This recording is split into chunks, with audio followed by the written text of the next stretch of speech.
Земјотреси со јачина од над 4 степени последниве недели ги вознемирија жителите на Валандово, Струмица, Доиран.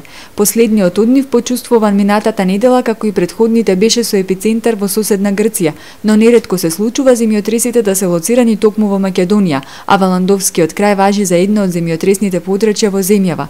Токму затоа во Валандово постои сеизмолошката станица, која за прв пат почнува да работи во 1966 година.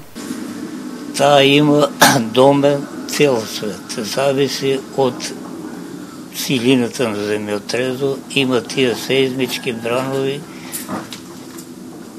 допират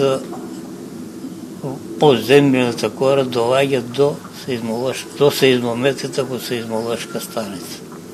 Тука сите природни науки, електрицитет, магнетизам, механиката, се се уклопени во тие сеизмометри, сеизмолошки инструменти и доаѓа до една фотографска лента која ги маркира сите потреси. Валандово е едно од најтрусните подрачја во Македонија заедно со Пехчево, Вели Џонов.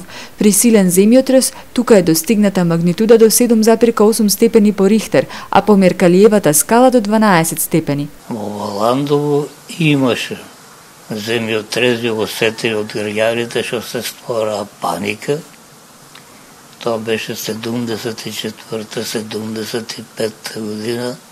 Многу луѓе жители бега од монополо, бидејќи на спрат. Меѓутоа немаше материјална штета. Имаше 90-та година земјотресот што беше во Грција.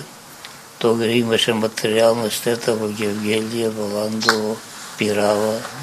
Тоа беше еден од посилните земјотреси, али не од подрачјето на Валандовското жариште. Помеѓу поплавите и земјотресите дефинитивно нема никаква поврзаност, смета Џонов, бидејќи поплавите се површински, а земните поместувања се случуваат на длабочина од 10 па се до 30 километри под земјата. Јас пред малку ви реков дека тоа е нормално и тоа е добро кога земјата се ослободува со една таква енергија. Не дај Боже да биде катаклизма. Тога нема дискусија. Меѓутоа, исто ви реков пред малку, значи земјата исто е едно тело кое живее на овој простор. И она се диша, она има своји правила на игра.